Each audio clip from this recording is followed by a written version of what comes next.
Bismillahirrahmanirrahim. Assalamualaikum warahmatullahi wabarakatuh.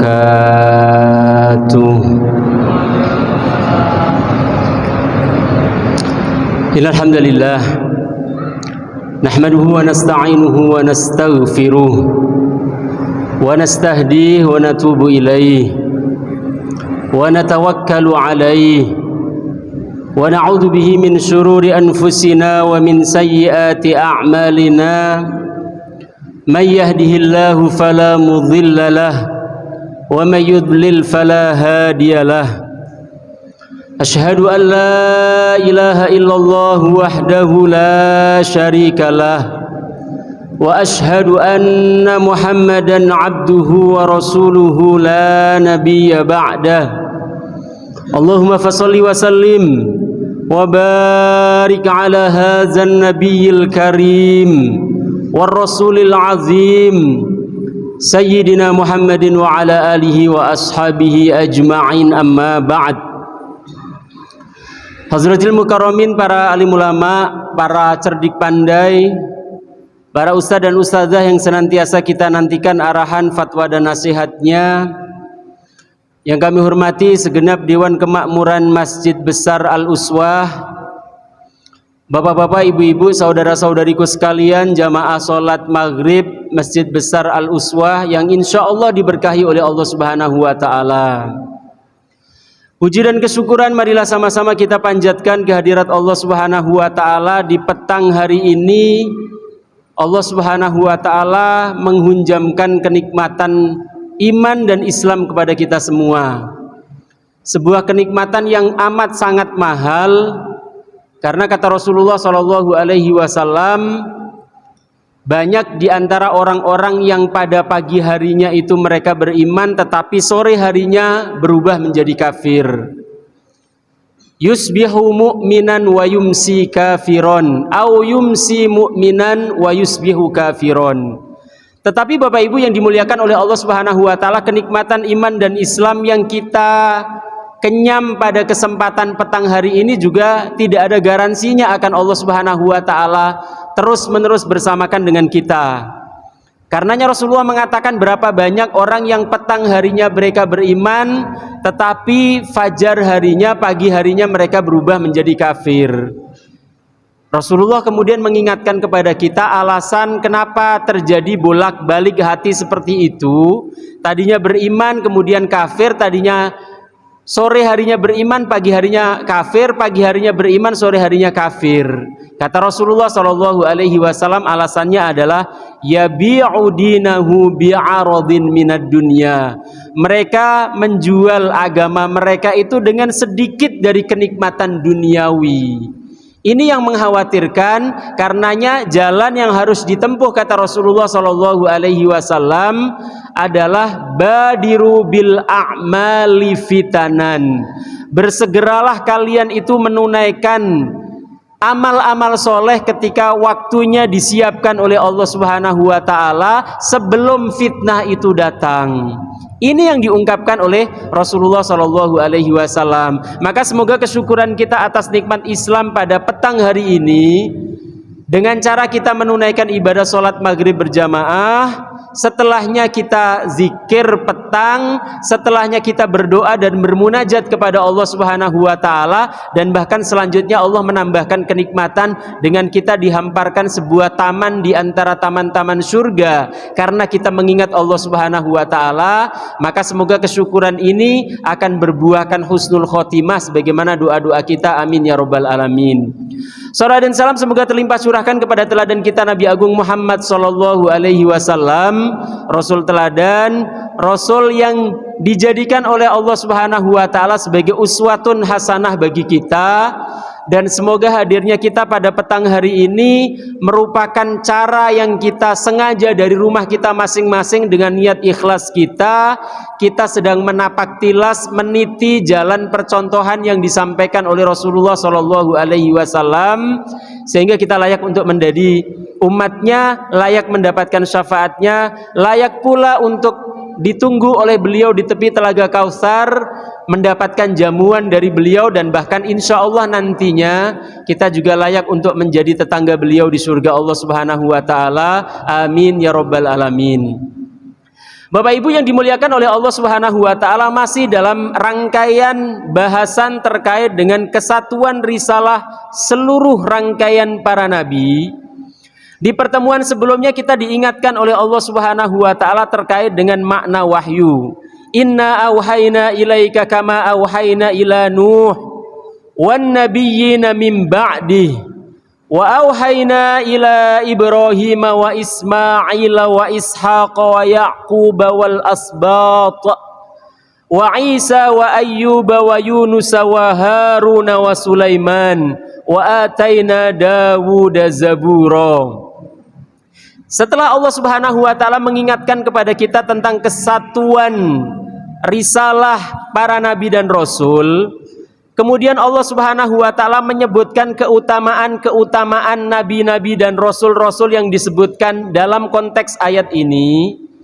Terutama Allah Subhanahu wa Ta'ala menyebutkan pertama adalah Rasulullah sallallahu alaihi wasallam.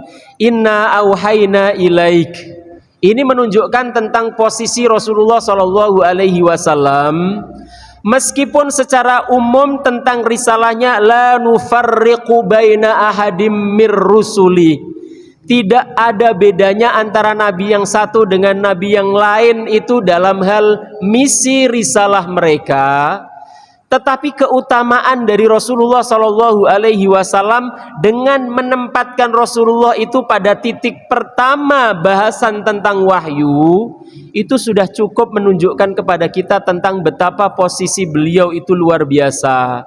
Baru kemudian disebutkan tentang Nabi Nuh yang kemarin sudah kita bahas, tentang beliau adalah Nabi Adam yang kedua, karena setelah selesai habisnya manusia, maka generasi manusia berikutnya itu berasal dari tulang sulbi beliau, termasuk Nabi Ibrahim dan seterusnya. Itu bahasan-bahasan yang pekan yang lalu sudah kita bahas.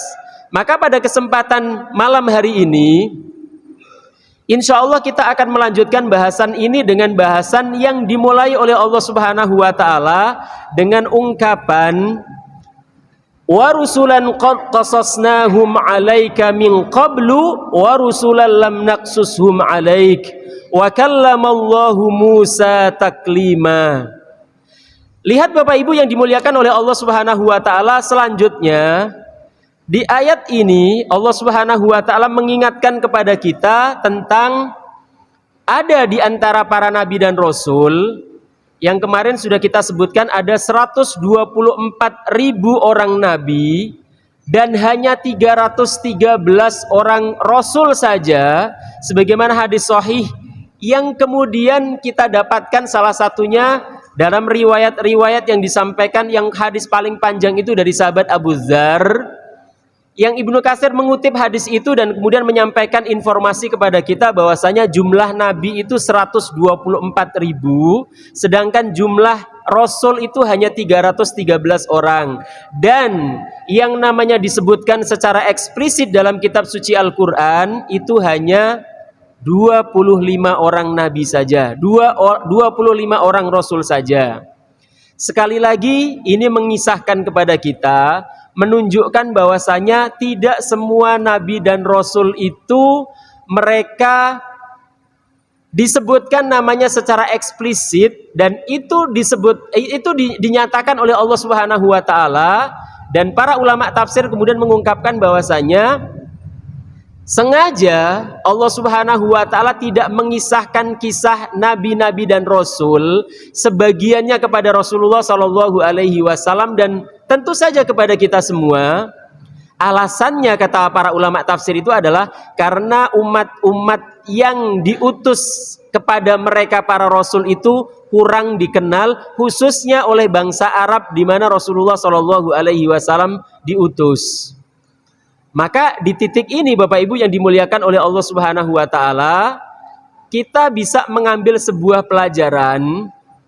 Ternyata hikmah tidak dikisahkannya itu juga merupakan sebuah pembelajaran kepada kita, karena kalau sekiranya kita tidak mampu menghadirkan monumen atau hal-hal yang bisa membuat kita itu menyejarah, maka kita akan habis begitu saja dengan habisnya usia biologis kita.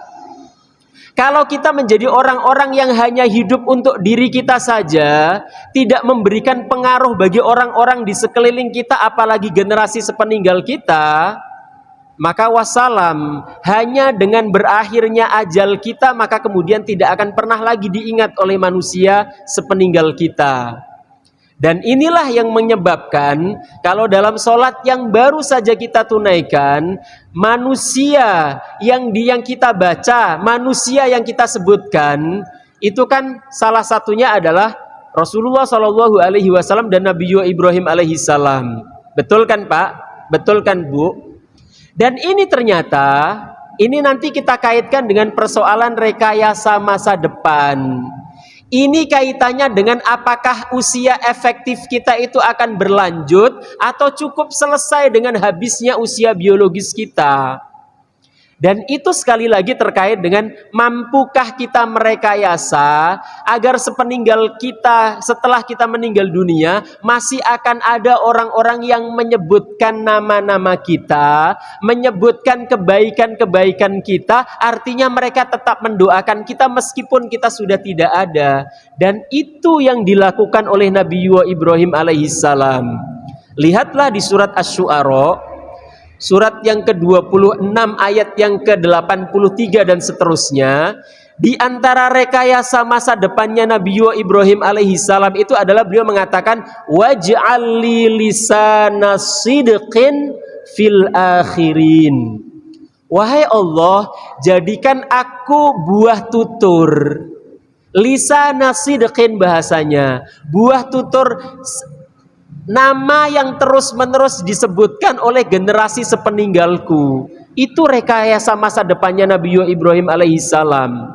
Beliau tidak rela kalau kemudian setelah beliau meninggal dunia itu habis sejarah tentang beliau. Maka beliau menginginkan sepeninggal beliau itu, bahkan sampai hari kiamat nanti terbukti, Rasulullah Shallallahu Alaihi Wasallam kemudian memerintahkan kepada kita untuk sholawat Ibrahimiyah setiap kita menunaikan sholat, yang artinya dalam setiap sepersekian detik rotasi bumi ini pasti nama beliau itu disebutkan, tidak pernah tidak.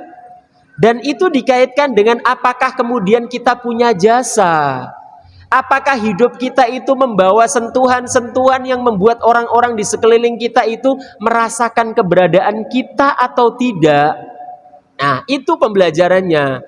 Kenapa Allah Subhanahu wa taala tidak menyebutkan semua nabi dan semua rasul kaitannya dengan umat-umat yang mereka itu tidak layak untuk diingat-ingat? Ini jadi pembelajaran bagi kita. Sebagaimana kemudian Allah Subhanahu wa taala mengisahkan para nabi dan rasul, yang bahkan perintahnya itu adalah agar kita itu mengambil pelajaran dari mereka, agar kita itu mengambil iktibar dari apa yang kemudian dipergulirkan oleh Allah Subhanahu wa taala kepada mereka. Maka lihatlah umpamanya tadi, kenapa Nabi Ishak, Nabi Yakub, kemudian Al-Asbat atau 12 nakib, 12 pemimpin kabilah yang disebut Asbat itu kok kemudian mereka disebutkan. Kenapa Bani Israel itu setiap nabi yang yang datang kepada mereka itu kemudian mereka selalu berbuat kepongahan, dan seterusnya. Itu menjadi sebuah pembelajaran bagi kita. Kita itu bisa jadi keburukan kita akan terus-menerus diingat. Nauzubillah, berarti akan ada dosa yang terus-menerus kayak royalti dosa, sebagaimana ada royalti pahala. Orang akan menyebutkan keburukan kita, sebagaimana orang juga akan menyebutkan kebaikan kita. Berarti yang harus kita pilih itu seperti apa? Apakah kita rela sepeninggal kita orang-orang mengingat keburukan-keburukan kita saja? Nah, ini menjadi pembelajaran.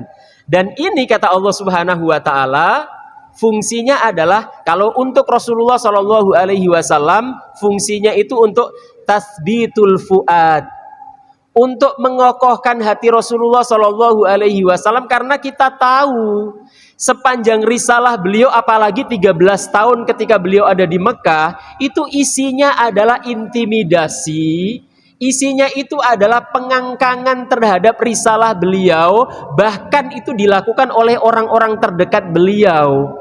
Paman-paman beliau itu juga ternyata melakukan intimidasi itu. Bahkan meskipun Rasulullah Shallallahu Alaihi Wasallam orang yang digelari Al-Amin, kredibilitas moralnya itu tidak pernah diragukan, kredibilitas sosialnya itu karena terahnya adalah terah dari Quraisy, bahkan kemudian dari Bani Hashim. Rasulullah Shallallahu Alaihi Wasallam secara sosial, bahkan dari beliau kanak-kanak sampai diutus menjadi seorang nabi, itu tidak ada sedikit pun cacat sosialnya. Secara intelektualitas itu juga diakui, tetapi barrier yang ada antara Rasulullah dengan kaumnya ketika kaumnya itu menentang beliau itu bukan persoalan tadi sosial, bukan persoalan ekonomi karena beliau seorang saudagar, bukan juga karena hal-hal yang sifatnya itu kebaikan-kebaikan beliau. Tapi barrier itu berasal dari ternyata Rasulullah itu membawa akidah yang mengancam apa yang menjadi nafsu mereka. Mereka adalah pimpinan yang kemudian merendahkan sedemikian kaumnya dan kaum perempuan.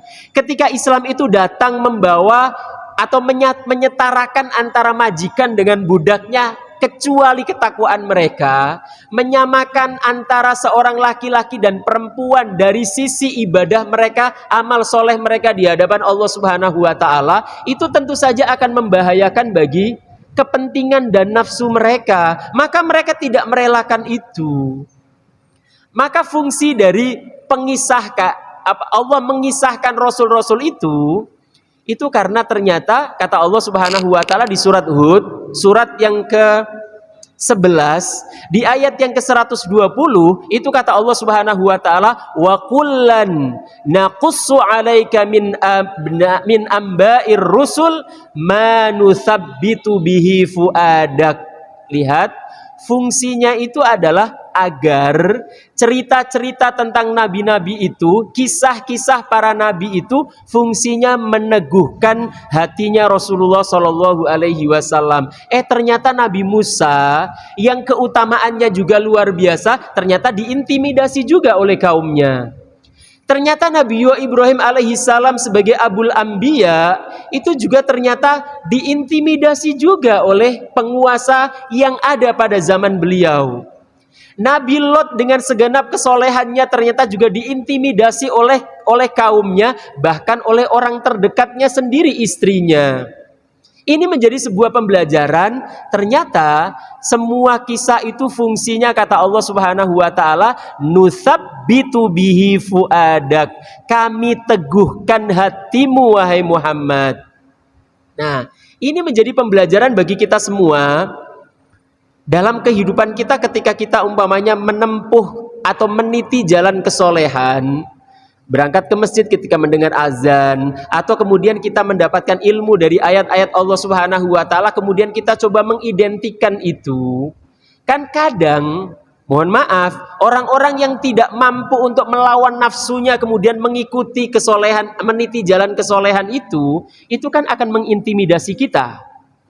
Mungkin menyebut kita gila, menyebut kita itu disebut hina dan seterusnya, sebagaimana Rasulullah dan para sahabatnya juga disebut seperti itu, disebut sahir, disebut syairun majnun, disebut aradhila qaumuna dan seterusnya. Itu sebutan-sebutan yang bisa saja disematkan kepada kita, dan fungsi dari cerita-cerita ini, kisah-kisah ini, jangan pernah berkecil hati karena ternyata kita meniti jalan yang sama yang ditempuh oleh para nabi dan rasul. Itu ternyata kata Allah Subhanahu wa Ta'ala. Maka ini kenapa Allah Subhanahu wa Ta'ala sebagian besar dari ayat-ayat dalam kitab suci Al-Quran itu isinya adalah qasasul anbiya, kisah-kisah para nabi. Nah, itu Bapak Ibu yang dimuliakan oleh Allah Subhanahu wa Ta'ala. Kemudian setelah itu Allah Subhanahu wa Ta'ala kemudian mengungkapkan terkait rusulan qad qasasnahum 'alaika min qablu wa rusulan lam naqsushum 'alaik. Dan di titik ini jadi sebuah isyarat ketika orang-orang Yahudi yang kemudian mereka beranggapan bahwa yang layak untuk diberikan wahyu, yang layak untuk mendapatkan pangkat kenabian itu hanya dari golongan Yahudi saja, dari golongan mereka saja. Ya, ini menjadi sebuah bantahan khusus kepada mereka. Karena sekiranya akidah mereka benar, keimanan mereka itu benar kepada nabi mereka yang mereka elu-elukan dan mereka agung-agungkan, pasti mereka itu akan beriman kepada nabi-nabi setelah nabi yang mereka utus, yang diutus oleh Allah kepada mereka. Tapi kan faktanya mereka tidak pernah melakukan itu. Bahkan ketika Rasulullah SAW diutus, dan itu sudah sangat mereka pahami dalam kitab mereka. Bahkan kemarin di antara kriminalitas yang mereka miliki, sehingga mereka diharamkan atas mereka itu makanan-makanan yang sebelumnya itu semuanya halal untuk mereka, itu kan kriminalitasnya karena mereka wasoddun an sabilillahi katsiro. Mereka menyembunyikan karakteristik Rasulullah SAW yang bahkan sudah sangat mereka kenal, dan bahkan Rasulullah itu lebih dekat, lebih mereka kenali dibanding anak-anak cucu mereka. Ya kan? Nah, ini yang kemudian diungkapkan. Bahkan kemudian ayat ini juga mengingatkan kepada kita, ternyata Allah Subhanahu wa ta'ala itu ternyata mengutus beberapa rasul untuk setiap umat. Itu bagian dari realisasi nama Allah yang Ar-Rahman dan Rahim. Jadi Allah Subhanahu wa ta'ala zat yang maha penyayang, rahmatnya itu luas untuk seluruh alam. Itu salah satunya direalisasikan oleh Allah dengan mengutus kepada setiap kaum itu ada nabinya. Kata Allah Subhanahu wa ta'ala di surat An-Nahl umpamanya, surat yang ke-16 di ayat yang ke-36 itu kan dikatakan, kata Allah Subhanahu wa ta'ala, "Walaqad ba'atsna fi kulli ummatin rasula an i'budullaha wajtanibut taghut." Nah, itu diantara rahmatnya Allah Subhanahu wa ta'ala. Atau di surat Fatir, surat yang ke-35 sebelum surat Yasin, di ayat yang ke-24 itu Allah Subhanahu wa ta'ala mengatakan, wa immin ummatin illa khala fiha nazir. Dan tidak ada satu umat pun melainkan pasti diutus kepada mereka, datang kepada mereka pemberi peringatan. Pemberi peringatan bahasanya. Maka di ayat ini disebutkan, nanti di ayat berikutnya nanti di pertemuan yang akan datang Ustaz Riza insyaallah, itu ada ungkapan kalimat rusulam mubasyirina wa munzirin. Atau kalau di surat Yasin yang kita hafal, itu fungsi Rasulullah SAW kan litunzira qauman ma unzira aba'uhum fahum ghafilun. Jadi kata Allah Subhanahu wa ta'ala, fungsi para nabi dan rasul itu adalah inzarul qaum, memberi peringatan kepada kaum. Lah kalau ada ketika mata rantai kenabian itu masih berlangsung sampai zamannya Rasulullah SAW, fungsi nizaroh ini, fungsi bisyarah ini itu dilakukan oleh para nabi dan rasul. Tetapi sepeninggalnya Rasulullah SAW, perintah untuk memberikan inzar itu jatuhnya kepada para pewarisnya Nabi. Ya kan, umpamanya contohnya surat At-Taubah ya, surat yang ke-9. Ketika berbicara terkait dengan harus ada orang-orang yang belajar atau tafaqquh fiddin. Enggak semuanya harus berperang, harus ada yang fokus untuk belajar ilmu agama. Maka ternyata mereka disebut sebagai pewaris para nabi itu karena fungsinya adalah waliyunziru qaumahum idza raja'u ilaihim. Fungsi mereka adalah memberikan peringatan kepada kaumnya ketika mereka nanti balik kepada kaumnya itu. Ini namanya inzarul qaum. Tugas sepeninggalnya Rasulullah SAW itu estafetanya itu jatuh kepada orang-orang yang disebut sebagai pewarisnya Rasul, para ulama yang belajar tafaqquh fiddin. Itu Bapak Ibu yang dimuliakan oleh Allah Subhanahu wa ta'ala. Ini menunjukkan nanti bahwasanya kenapa kok Allah Subhanahu wa taala mengutus kepada semua kaum, tidak ada satu kaum pun yang lewat, semuanya pasti kepada mereka itu diutus para nabi dan rasul? Karena ternyata alasannya itu adalah agar tidak ada satu alasan bagi manusia nanti ketika di akhirat mereka mengatakan kepada Allah Subhanahu wa taala, kenapa tidak diutus kepada kami nabi dan rasul? Kenapa tidak diutus kepada kami orang-orang yang memberi peringatan? Itu sudah tidak ada lagi alasan itu. Mungkin hari ini kita mengatakan bagaimana dengan orang yang berada di pedalaman? Bagaimana dengan suku-suku, umpamanya suku laut dan seterusnya? Kan kita mengatakan tidak sampai kepada mereka yang namanya bisyarah, yang namanya nizaroh. Ternyata itu tidak pernah bisa menjadi hujah atau menjadi alasan, karena lihat kata Allah Subhanahu wa taala di surat Toha, surat yang ke-20, di ayat yang ke-134, ayat-ayat terakhir, bagian-bagian terakhir dari surat Toha, itu Allah Subhanahu wa taala mengungkapkan, ini rahasianya. Kenapa setiap kaum itu ada nabi dan rasulnya, bahkan ada nabi dan rasul yang tidak dikenal itu.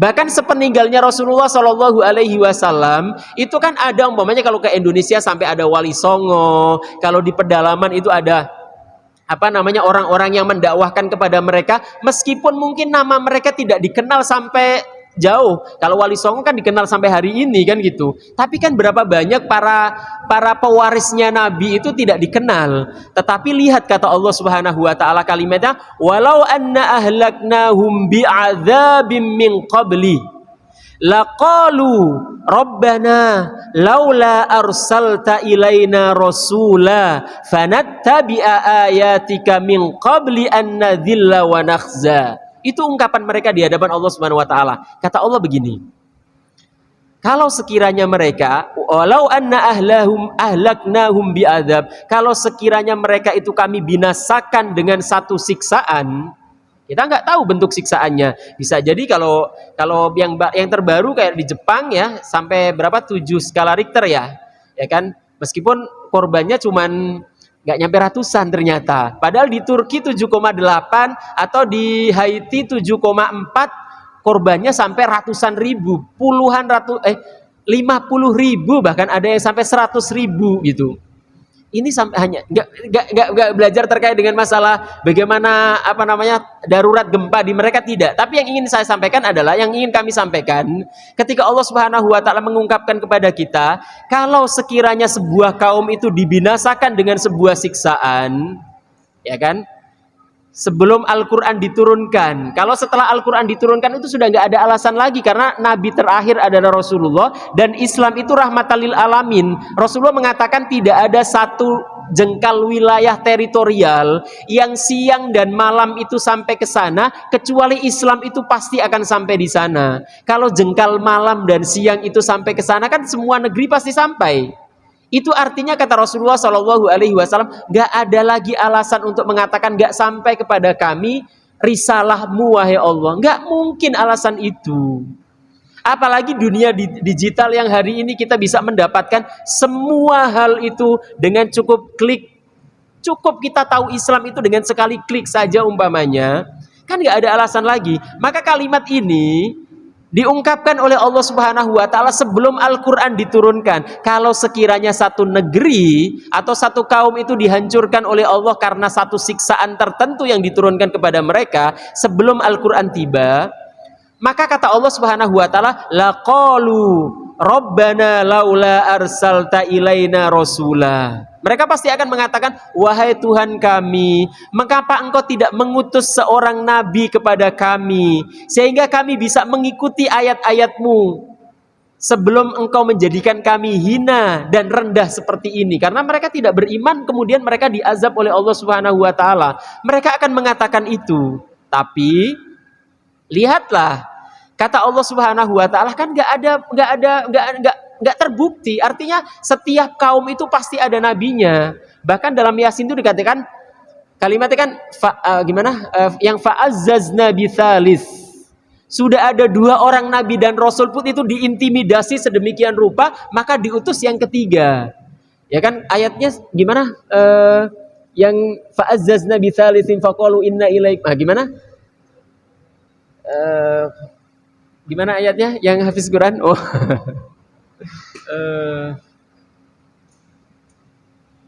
Wadrib lahum mathalan ashabal id arsalna ilaihi musnaini fakadzabuhuma fa'azzazna bitsalits faqalu inna ilaikum mursalun. Satu kaum saja, satu qaryah saja, satu desa. Qaryah itu kan desa artinya. Itu diutus 2 orang nabi, nggak cukup, mereka tetap didustakan, diintimidasi, maka Allah tambahkan rasul yang ketiga. Kalau satu kampung aja seperti itu, bagaimana dengan sebuah peradaban atau sebuah kampung? Pasti nabinya itu datang kepada mereka. Tapi apa yang terjadi? Manusia itu cenderung mereka itu lalai. Maka tadi kalimat Yasin itu kan litunzira qauman ma unzira abauhum fahum ghafilun. Karena mereka lalai. Mereka itu tidak bahkan kalau konteks ininya, kadang mereka tidak mau mewariskan agama itu kepada anak cucu mereka.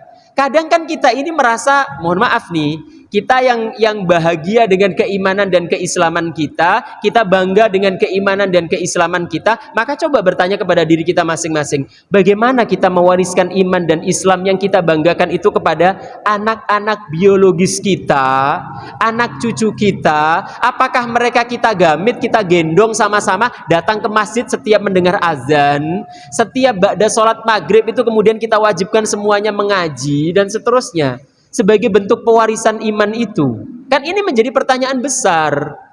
Maka kalau kemudian kondisinya orang tua mereka itu beriman tetapi kemudian anak cucu mereka itu lalai, kan itu kondisi yang sering kali terjadi. Bahagia di sini kita bisa bertemu dengan anak-anak yang mau ngaji gitu, meskipun mayoritasnya tetap aja, mohon maaf, bapak-bapak yang udah lebih sepuh dari kita, ya kan? Tapi kan masih banyak anak-anak yang mau ngaji seperti ini, membahagiakan. Tapi di tempat-tempat yang lain, kalau umpamanya lihatlah sholat subuh di masjid-masjid kita, yang hadir siapa? Kemana anak-anak generasi yang kita banggakan nanti? Padahal tidak pernah ada garansinya kalau hari ini kita bangga dunia Melayu, dunia Islam, itu kemudian juga dibanggakan oleh anak-anak cucu kita. Itu kan jadi pelajarannya. Maka kemudian kalimat ini, kata Allah Subhanahu wa taala, kan jelas banget.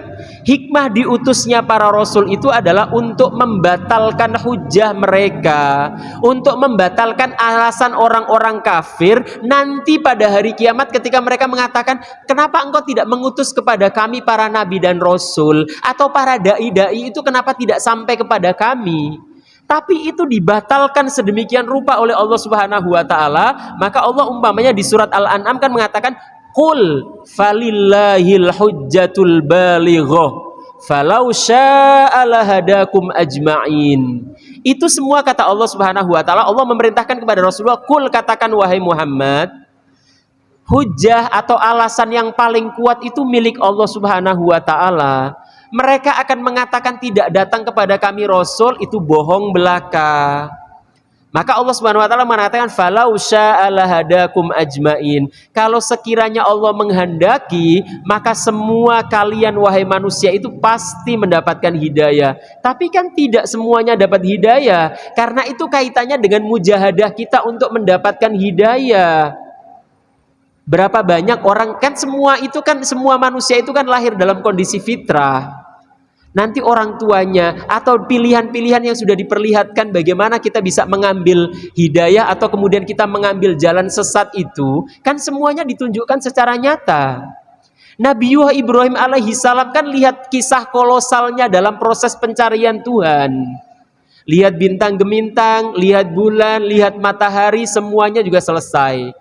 Setelah itu bahkan gak cukup sampai di situ, minta kepada Allah Subhanahu wa taala agar merasionalisasi dalam tanda kutip. Bagaimana caranya prinsip yang namanya ba'as, engkau menghidupkan apa yang sudah engkau matikan, sampai bertanya langsung kepada Allah Subhanahu wa taala. Itu kan karena menggunakan akal fikirannya untuk menangkap bagaimana penguasa sejati dunia ini. Siapakah Tuhan itu? Kan sampai bertanya, wa idh qala Ibrahimu rabbi arini kaifa tuhyil mauta. Dan ingatlah tatkala Nabi Ibrahim alaihi salam itu berkata kepada Tuhannya, Rabbi arini kaifa tuhyil mauta. Wahai Allah, perlihatkan kepada kedua ekor mataku ini bagaimana engkau menghidupkan apa yang sudah engkau matikan. Sampai pertanyaan beling seperti itu. Dalam rangka untuk mendapatkan hidayah itu sampai pertanyaan seperti itu. Kalau kita kan mohon maaf, al-qanaatu bil jahli, pasrah dengan kebodohan yang kita punya. Kita nggak belajar, nggak bertanya, nggak mencari bagaimana caranya kita bisa bertemu dengan Tuhan. Kan nggak pernah kita lakukan. Ada dengar azan aja kemudian kita nggak mendatanginya. Ada dengar ada majelis ilmu dan seterusnya seakan-akan ya sudahlah gitu dan seterusnya.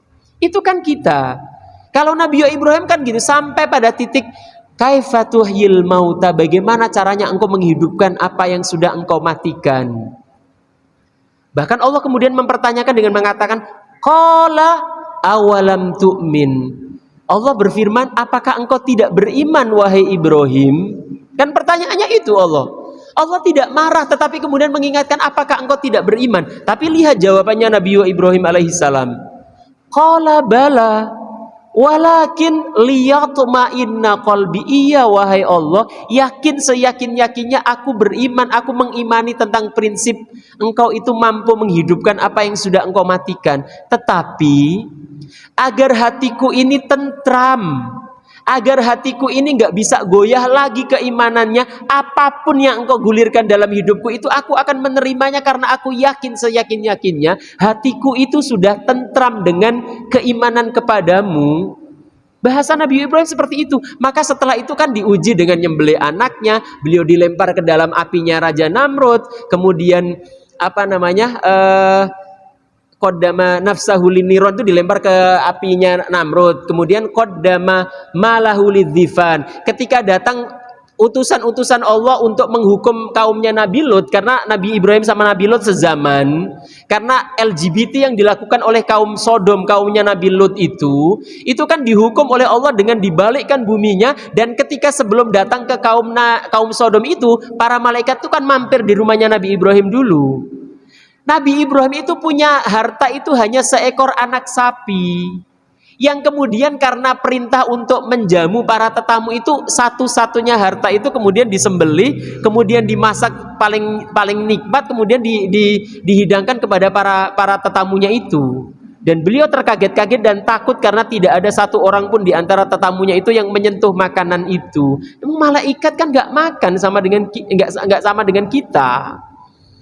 Tapi lihat pengorbanannya, dan itu semua dilakukan bahkan sampai anaknya harus dikorbankan. Itu kan wa idzibtala Ibrahima rabbuhu bikalimatin, dan ingatlah ketika Nabi Ibrahim diuji dengan beberapa kalimat dan itu semuanya selesai. Fa'atammahun. Jawabannya itu excellent, jawabannya itu sempurna. Fa'atammahun, menyempurnakan jawabannya. Dan itu terjadi karena apa? Liyatma'inna qalbi. Hatinya itu sudah tenang, mau diperlakukan seperti apapun oleh Allah, kalau itu perintah Allah, gak akan kemudian goyah kembali imannya itu. Kan harusnya begitu. Maka hujahnya Allah Subhanahu wa taala kan gini. Orang-orang mengatakan di hadapan Allah, kenapa engkau tidak diutus kepada kami utusan? Dibantah oleh Allah Subhanahu wa taala, bukankah sudah datang? Akhirnya kemudian dikatakan, kan pilihan kalian. Fa'alhamaha fujuraha wa taqwaha. Semua manusia, semua jiwa itu sudah ditunjukkan mana yang takwa, mana yang fujur. Sudah selesai semua, sama posisi manusia di hadapan Allah. Kan ketika lahir dari rahim ibunya masing-masing, la ta'lamuna syai'a, enggak ngerti apa-apa, sama kondisinya.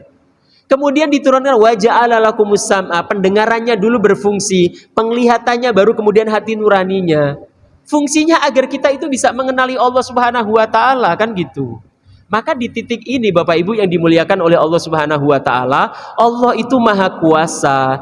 Hujahnya itu tidak dikalahkan, gak mungkin dikalahkan dalam segala urusan yang dikehendaki oleh Allah Subhanahu wa taala, termasuk persoalan datangnya risalahnya. Kalau sebelum Rasulullah itu para nabi dan rasul itu parade menjadi parade nabi dan rasul, sepeninggal Rasulullah akan ada pihak-pihak yang mewarisi nggak pernah mewarisi kenabian memang, tetapi mewarisi ilmu kenabian itu sehingga mereka menjadi para dai yang fungsinya waliyunziru qaumahum. Mereka berfungsi untuk memberikan peringatan kepada kaumnya. Bisa jadi kaumnya itu mereka bahasanya, waduh,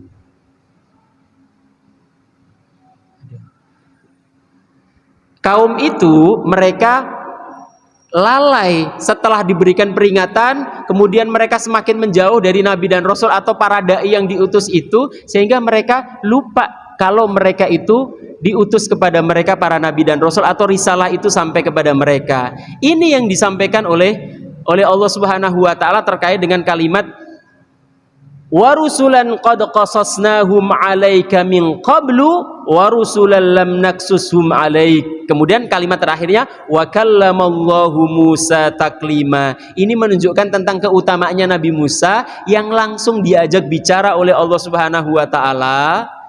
Tetapi kaitannya dengan dibalik ini kan, apa ngajak bicaranya itu dibalik tabir, nggak langsung bertemu dengan Nabi Musa alaihissalam karena kaitannya dengan kemahakuasaan Allah Subhanahu wa taala. Tapi sekali lagi ini menunjukkan keutamaannya Nabi Musa, wa kallamallahu Musa taklima.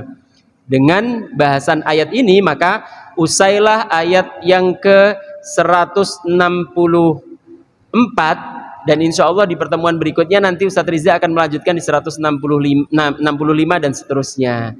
Ini bahasan kita pada malam hari ini, semoga ada manfaatnya dan kemudian membuat kita berpikir kembali terkait dengan persoalan inzar, kabar bisyarah sama nidharah, kabar gembira terkait dengan risalah yang sampai kepada kita, iman dan Islam yang kita rasakan pada sampai detik ini yang merupakan kenikmatan dari Allah Subhanahu wa taala.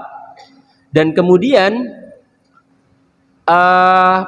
nidharah atau peringatan yang bisa jadi kemudian kita sedang dalam kondisi lalai, kemudian kita diingatkan dengan berbagai macam cara. Allah Subhanahu wa taala mengingatkan dengan bencana, dengan kematian dari orang-orang yang kita cintai, dengan nasihat yang disampaikan oleh orang, atau bahkan dengan contoh yang diperlihatkan oleh orang. Itu semuanya adalah bagian dari cara Allah Subhanahu wa taala menghidupkan hati kita. Semoga kita termasuk orang-orang yang mampu mengambil pelajaran dari itu semua, dan semoga kita termasuk orang-orang yang nantinya diberikan kekuatan diberikan senantiasa kekuatan oleh Allah Subhanahu wa taala untuk memegang nikmat iman dan Islam ini sampai nafas terakhir yang kita hembuskan ketika kita diwafatkan oleh Allah Subhanahu wa taala dalam kondisi husnul khotimah, memegang iman dan Islam kita. Aku qouli hadza wa astaghfirullah li wa lakum. Selanjutnya masih ada beberapa menit kayaknya, kalau ada yang mau disampaikan silahkan.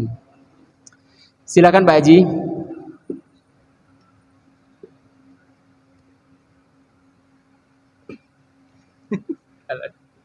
Assalamualaikum warahmatullahi wabarakatuh. Ada pertanyaan, tidak ada satu kaum kecuali diutus Rasul dan Nabi sebagai peringatan. Saya tanyakan, kenapa Nabi dan Rasul itu kebanyakan turun di Timur Tengah? Kok tidak di Amerika, Cina, di Batam, sehingga ada Islam? Di Amerika penduduk Islam itu apa harusnya? Terima kasih. Assalamualaikum warahmatullahi wabarakatuh. Waalaikumsalam warahmatullahi wabarakatuh. Sebelumnya langsung dijawab dulu ya. Oh, bertanya. Oh ya, silakan. Assalamualaikum warahmatullahi wabarakatuh. Waalaikumsalam warahmatullahi wabarakatuh. Tentang keimanan kita, Ustaz. Bagaimana kiat kita untuk memantapkan keimanan kita itu supaya kita betul-betul duduk di dalam ini. Ujian kita kadang-kadang terlalu berat kan? Pagi kita beriman, nanti diuji kita di PT beriman, semua yang ini. Ini mana dari Ustaz?